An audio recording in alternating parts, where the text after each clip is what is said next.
Atticus. My name is Jean Louise. When I was that young girl there sitting on the porch, they called me Scout. You hear me, Scout? I told you, I'm watching for Atticus. Atticus. That's my father. Back then, he seemed ancient, feeble. He was a lawyer and nearly 50. When my brother Jab asked him why he was so old, he said he got started late. We thought this reflected on his manliness. He was much older than the parents of our school contemporaries, and we didn't have much to say about him. Because he didn't do anything. Atticus doesn't drive a dump truck for the county. He isn't sheriff. He doesn't farm or work in a garage or anything worth mentioning. Other fathers, they go hunting, they play poker, they fish. Atticus works in an office, and he reads. With those attributes, however, Atticus did not remain as inconspicuous as Gemini might have wished. No, he did not. Hey, Scout, how can your daddy defends niggers? Scout's daddy defends niggers. You gonna take that back, boy? You're gonna make me? My folks say your daddy's a disgrace, and that nigger ought to hang from the water tank. You take that back. Make me. Try and make me. Scout, I've told you to come in. I said I wasn't ready to come in yet. I have to talk to Atticus. It was Macomb, Alabama, back in 1935 when I was that young girl. Back when ugly words were first shouted at us. Back at the beginning of an experience that brought a man to his death. And brought Boo Radley storming out of that shut-in house. The attack on me, Jem's arm broken, another man killed. But that's not what I want to remember. That is not why I came back here. There's something I have to do. Something my father wanted. Probably enough years have gone by. Enough for me to remember. Perhaps even enough for me to do the one thing my father asked. No, wait. There was one other thing. When he gave us air rifles, he asked us to never kill a mockingbird.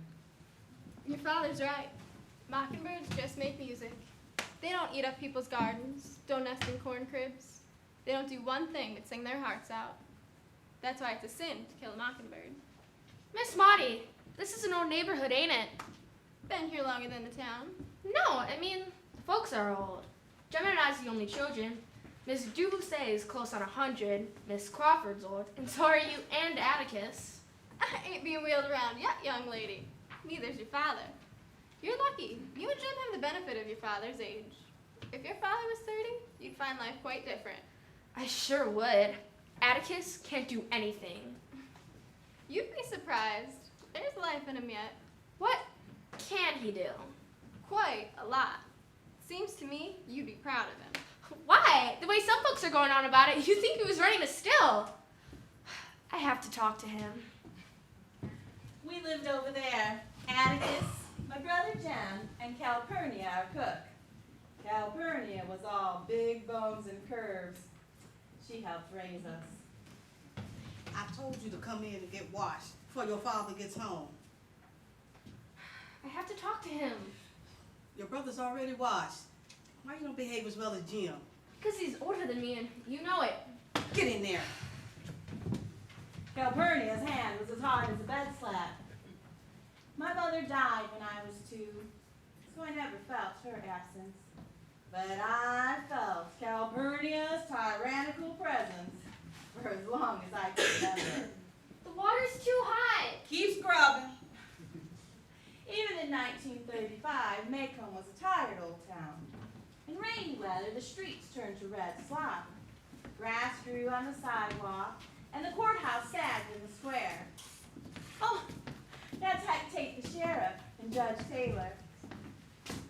Atticus, you home? Not yet, Mr. Ted. Afternoon, Judge Taylor. Cal, tell him we're passing by. You want me to have him call? We'll be seeing him anyway. All right, have a good afternoon. People moved slowly then, and somehow It was hotter. The day was 24 hours long, but seemed longer. There was no hurry, for there was no place to go. Nothing to buy, and no money to buy it with. Lack of money is no excuse to let a place go like that. At least they cut the Johnson grass and rabbit tobacco. But of course, they're Radleys. Miss Stephanie Crawford, the neighborhood scold. According to Miss Stephanie, everyone in Maycomb had a streak. A gambling streak, a drinking streak, a mean streak, a funny streak. No Atkinson minds his own business. The truth is not in the Delafields. Every third Merriweather is morbid. All the Bufords walk like that. And if Mrs. Grace drinks gin out of Lydia E. Pinkham bottles, it is nothing unusual. Her mother did the same. She was also your principal source of information on Boo Radley.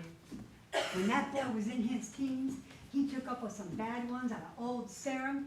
They were arrested on charges of disorderly conduct, disturbing the peace, and using abusive and terrible language in the presence and hearing of a female.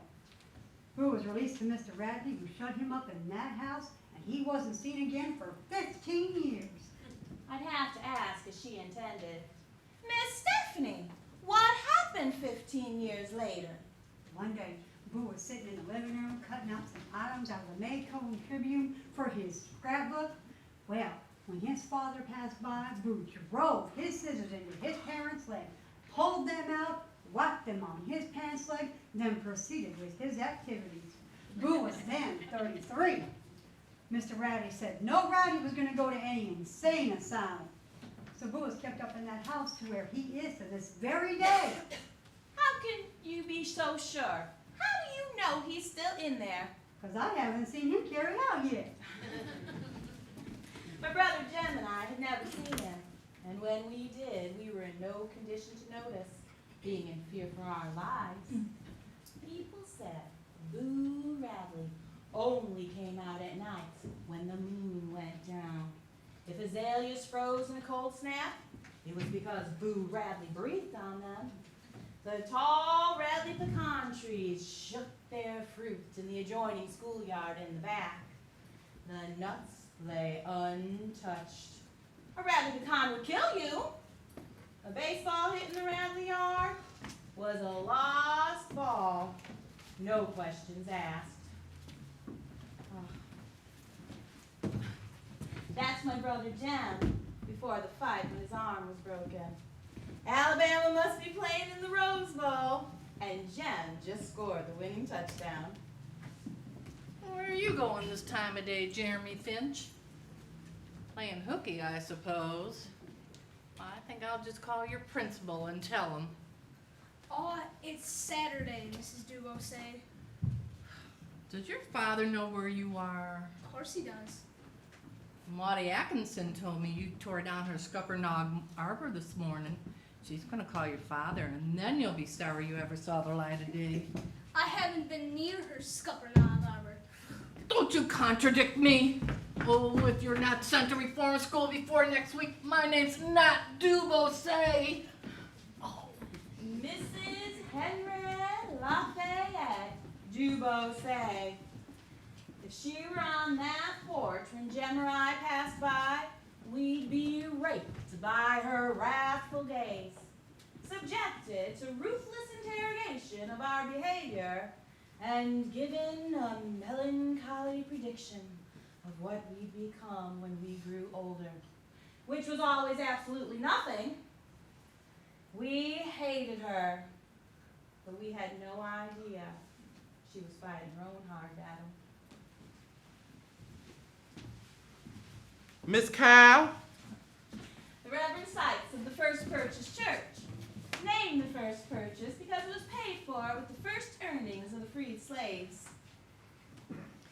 Afternoon, Reverend. It's about Brother Thomas Robinson's trouble. We have to do more for his wife and children. Yes, Reverend. The collection for the next 3 Sundays will go to his wife. Please encourage everyone to bring what they can. Why are you taking up a collection for Tom Robinson's wife? To tell the truth, Miss Jean Louise, Helen's finding it hard to find work these days. Look, I know Tom's done something awful, but why folks hire Helen? Folks aren't too anxious to have anything to do with his family. Yes, Paul. I told you, stay out of town right now, you hear? I hear. Bob Yule and his daughter, Mayella. No truant officer could keep the Yules in school. No public health officer could free them from filth and disease. In good times or bad, the Yules lived off the county in a small cabin next to the garbage dump near a small Negro settlement. And the only thing Bob Yule could hold on to that made him feel better than his nearest neighbor was that if he scrubbed with lye soap in very hot water, his skin would be white. Why'd you stop talking? Those are just the Yules. Remembering it now, I'm not surprised they stopped talking. I have a lot of calls to make. Goodbye, Miss Jean Louise. See you Sunday, Miss Cal. All right, Reverend. Bye. Carol, what did Tom Robinson do? You mean what do they say he did? Old Bob Buell accused Tom of attacking his girl and had him put in jail. But everyone in Macomb knows the Yules. You think folks would be glad to hire Tom's wife? That's what you think. What does it mean? He attacked her? You have to ask Mr. Finch that. You hungry? I have to see Atticus. Hey, you get on in. There's Dill! That was the summer Dill came to us. Dill and the idea of making Boo Radley come out. Hey, Dill! Hey! His real name was Charles Baker Harris, and he came to spend the summer with his aunt.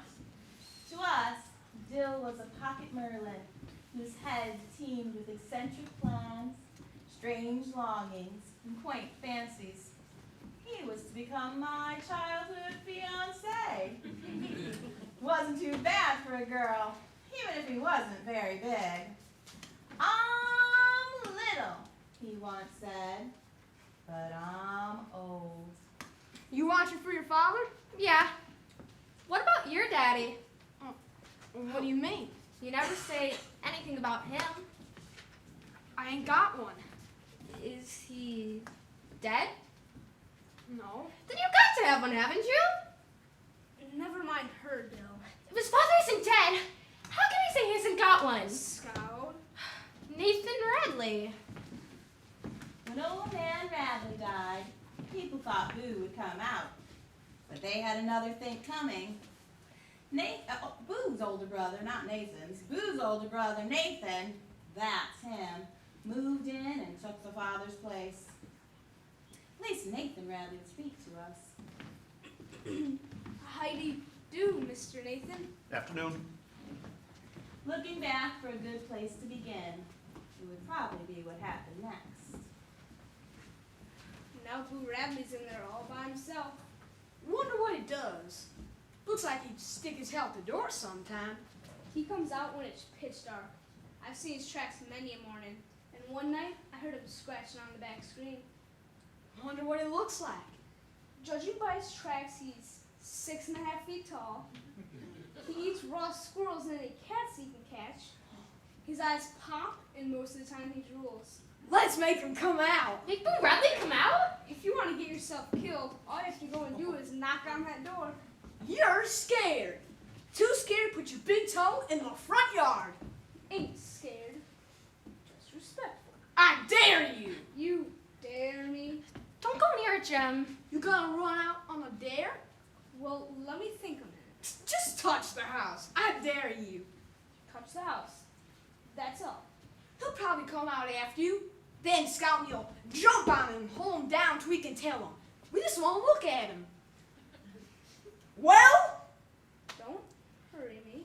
Scout and he's right behind you. Go on. Folks where I come from aren't so scared. I've never seen such scared folks as here.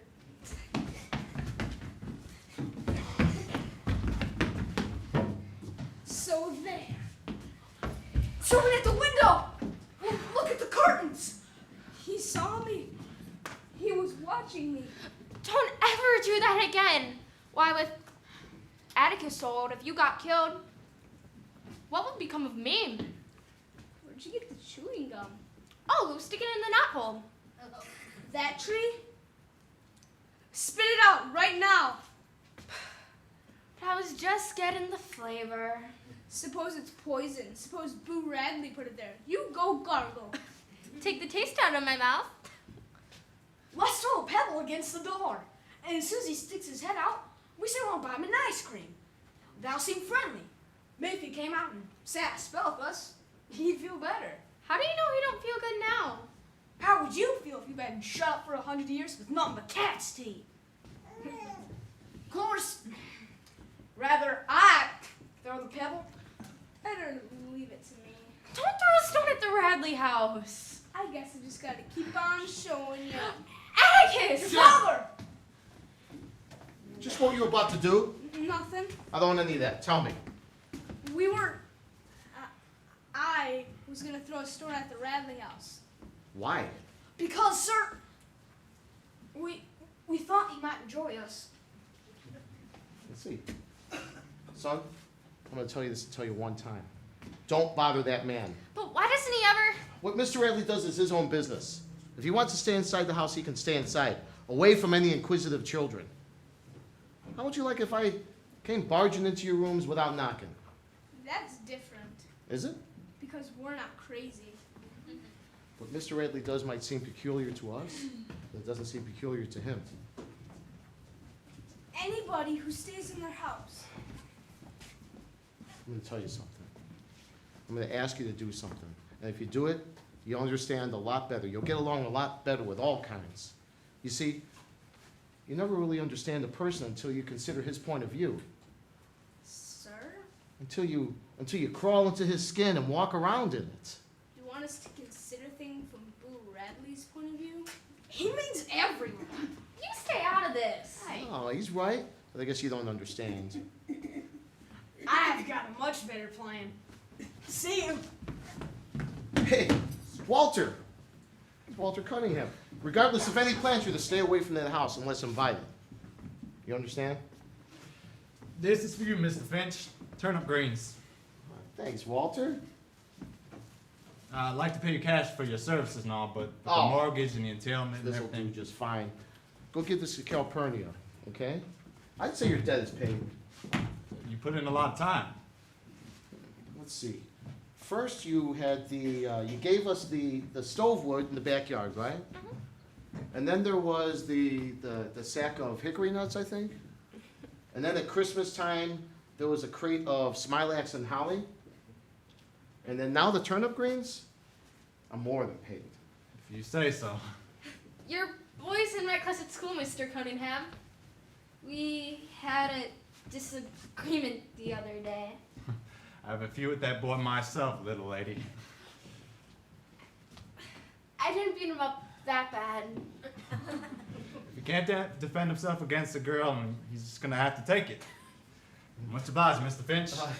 Yeah, anytime I could be of help, Walter. Atticus, why does he pay with stovewood and turnip greens? Because that's the only way he can. Are we poor, Atticus? We are indeed. As poor as the Cunninghams? Not exactly. See, the Cunninghams, they're country folk, and they got hit the hardest by the Depression. What was that problem that you had with my client's son? He said some things I didn't like. I rubbed his nose in the dirt. That's not very ladylike. What did he say? Things, and I think we should have a talk. I've been watching for you to get home because... Atticus, catch! Hold on to it, son. No. Atticus, will you be going up for the Methodists for the football game? Football game. What game? It's not until fall, but everybody's talking about it already. The Baptists challenged the Methodists to a game of touch football. Nah, I'm afraid I won't be of much help at all. Every other father... No, every other father except for yours. But I break my neck. it's touch. No, I'm just too old for that sort of thing. Sir, would you have the time to show Scout and me how to shoot our air rifles? Later, No. I mean. Uncle Jack, he's the one I told you. He'll really show you. Couldn't you show us? I'm just not interested in guns. He's not interested in anything. Now I have to go chase after it. Jem, why do folks slow down as they go past? What folks? Yonder some finches. Them his, John.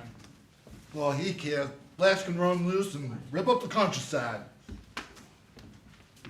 Why is everybody... Because that's the way they are. Why? I have to go get my football. Someone call? Atticus, I've been meaning to ask. Do you defend niggers? Yes, Scout, but don't say niggers. That's common. That's what everyone at school says. Well, from now on, it'll be everyone less one.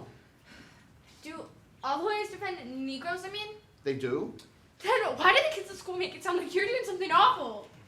Okay. Well, you might be too young to understand this, Scout, but you see, there's a lot of talk around town saying that I shouldn't be defending Tom Robinson, but I'm going to defend that man. If they say you shouldn't, then why are you doing it? Because the main reason, if I didn't do it, I wouldn't be able to hold my head up. I wouldn't even be able to tell you or Jem not to do anything again. So Jem and I won't have to mind you anymore? That's right. Why? Because I could never ask you to mind me again. You see, every lawyer in his lifetime gets at least one case where it affects him personally. This one's mine, I guess. Are you gonna win it? No, honey. Then why? Simply because we were licked 100 years ago doesn't mean we can't at least try to win. You sound like some old Confederate veteran. We're not fighting Yankees, are we? We'll be fighting our neighbors. But no matter how bitter things get, they're still our neighbors, our friends, and this is still our home. Is there something you want me to do, Atticus? Keep your head. Don't be catching Macomb's usual disease. Why reasonable people go stark raving mad anytime a Negro is involved is something I don't pretend to understand. Tom Robinson's case must be pretty important. It is of the essence of a man's conscience. What does that mean? What do you think? What have I told you all this time? One thing doesn't abide by a majority rule A of man's- person's conscience. Person's conscience, good. Oh, there's Jem. Hey, Jem, hey! I thought I had some interesting information to pass along to my brother Jem. Apparently our father was more complex than we'd realized. Certainly, this new aspect of his legal practice was more promising than doing papers in an office. I found my brother unresponsive. Probably the Tom Robinson case wasn't as new to him as it was to me. Thinking about it now, it was probably abuse from the older boys at school that made Jem so eager to involve his father in more sensible community activities, like a friendly game of touch football. All such offers were politely declined. Then a few weeks later, something happened. Something that made our father even more of a puzzle. The tension in the town over the approaching trial was getting drum tight. But what happened next had nothing to do with that. It had to do with an old liver-colored bird dog named Tim. Why do I have to come home? Because I tell you, that old dog down yonder's gone sick. It's only Tim and he's come lopsided, that's all! Cal, can you come on a moment? What is it, Jim? I think he come out here every time you woke me. It's the old dog down yonder. He's gone sick, Cal. I don't have time to wrap no foot up right now. He's really sick, Cal. Catching his tail. No, he's doing like this. Jim Finch, are you telling me a story? No, Cal, and he's coming this way. Running? Just moseying, but walking funny. I call help. You two come in off the street. He's not even in sight. Operator, hello? Please give me, Miss LeMay, please give me Mr. Finch's office right away, ma'am. You started something. Mr. Finch, this Cal. Listen, there's a mad dog coming up the street a piece, and Jim say he's running this way. Yes. Yes, sir. Yes. What's Atticus say? 1 minute.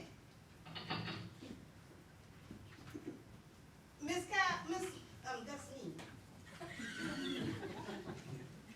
Miss LeMay, I'm through talking to Mr. Finch. Listen, can you call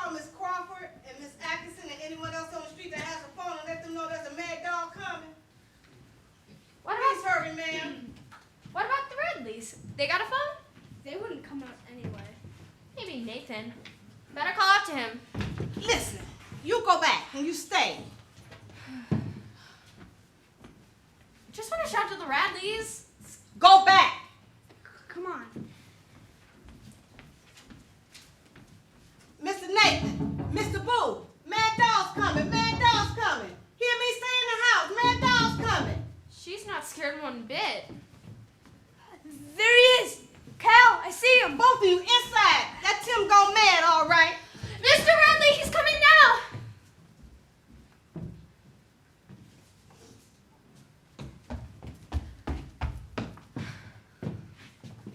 Get in there.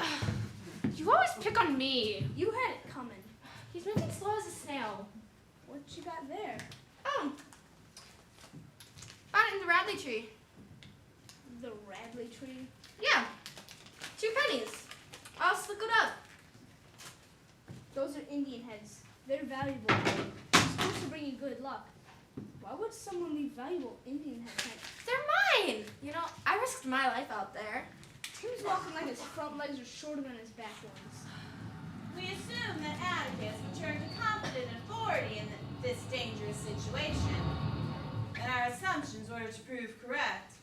When our father arrived home, he was accompanied by the sheriff. Atticus, he's over there. Stay on the porch, son. Back behind the Radley's pecan trees. Not running, not running, is he, Cal? No, I'm twitching stage, Mr. Tate. Usually they go in a straight line, but you never can tell. The slope will probably bring him down on the road. I thought Mad Dog's